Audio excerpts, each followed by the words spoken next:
Thank you very much. It's an honor for me to be here today celebrating all of your accomplishments because I know how hard you have worked to make it happen. And I also know, and I want to thank the volunteers because I know the time that it takes and the dedication that it takes to help people along because we give our hearts to them and we are hoping right along with them when they are trying to pass that test or to get that job, whatever it might be, we are right there with them. I was asked by Peter to tell my story, and it was wonderful to hear those stories because you will hear some things that are very similar. And hopefully, you will also hear things that are similar to your story. But I'm going to ask you to remember that my story is the story of many people. The people who came before me and opened doors for me and paved the way, and the people who have been in my life to nurture me and to teach me and to inspire me to do the work that I do and to live my passion. Peter was right. I'm always excited because I love what I do, and hopefully you will get a sense of that as I speak. I came to the U.S. when I was in the middle of the 8th grade. And I came with my parents to New York City and my 2 younger siblings. And I spoke no English. No English. My parents tried to teach us, to put us in school the year before, but we really hadn't learned any, or not very much at all. And we came to school and everybody in school spoke English. And we didn't. And my brother was very afraid. The first day he cried when we took him to school. I didn't cry when they took me to school, but I was afraid too. I was the oldest one. My parents came here for the same reason that many parents come here, to give their children better opportunities, because they wanted to give all of us the opportunity to go to college. And if we had stayed in the Dominican Republic, it would have been probably impossible. But the thing they didn't know is that it takes a little more than 4 years to learn English well enough to go to college, right? We've forgiven them for that. We worked really hard. And soon after arriving in the U.S., I started high school. And it was in high school that we met my guidance counselor, Mr. Henry, who was a very tall man, but very soft-spoken. And he was from Panama, so he spoke Spanish. And he could speak with my parents. And I was so happy because I didn't have to translate because I didn't understand most of what was being said anyway. And he told my parents that even though I wanted to be an engineer, I needed to take these other classes.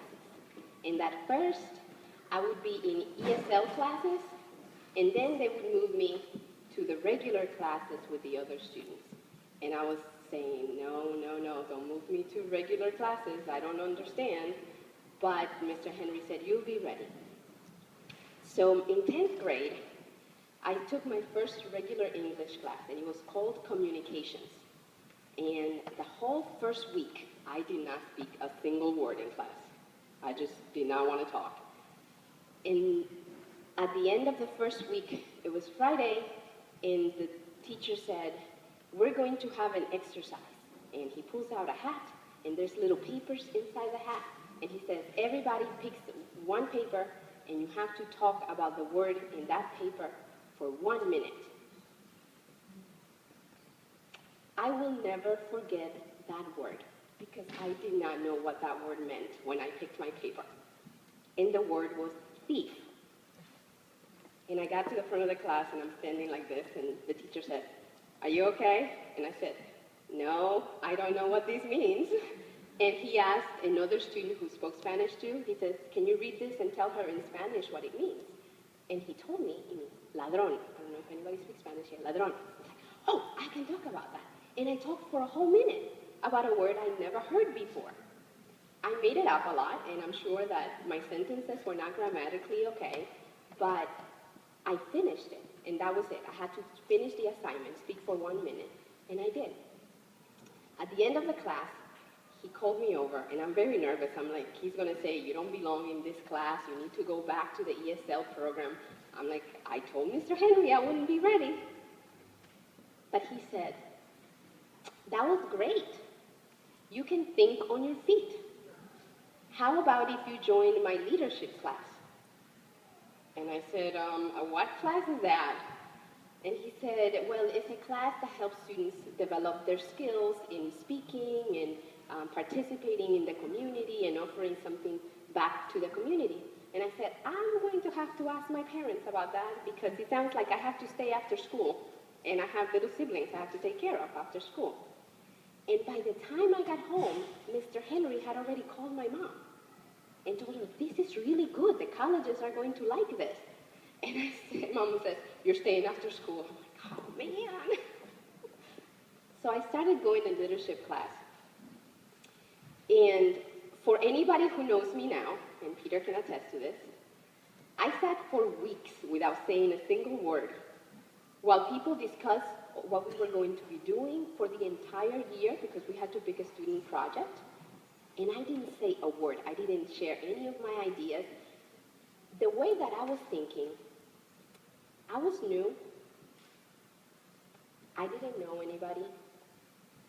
I was little. And I didn't know enough English to be part of the discussion. That's what I thought. But I was always a good student, so I always turned in all my written assignments, all my homework. And one day Mr. Elmore said, I want you to share your ideas that you wrote about with the rest of the class. And I said, okay. And I read from my paper like this, what I was going to say. And when I finished sharing it, I was so surprised, first, that they understood what I said, and secondly, that they liked my idea. And so my idea became part of the implementation process for our project. And that year, our project won one of the top 3 spots in the Board of Education in New York City as far as student projects. And the Board of Education asked us to present to them our project, and my class elected me and one other student to present in front of the Board of Education. So that was the first time that I learned that my ideas were not limited by my English abilities. My ideas had a value of their own, even if my English abilities were still limited. And I also learned that audiences are very generous. People will help you when you get stuck for a word, and people will help you if you have difficulty pronouncing a word and making it sound clear. So I got a little less afraid about talking.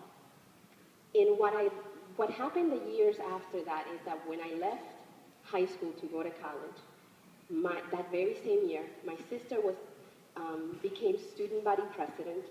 My brother, the year after, was elected the student representative of the board of the state of New York City. And I learned that by speaking up, I had given them the courage to also speak up. And more importantly than that, my mom started speaking up at the parent-teacher association meetings, and she would bring along an interpreter with her. And they elected her president, and she brought her interpreter with her. So I was really excited that all of this speaking up was happening after I left.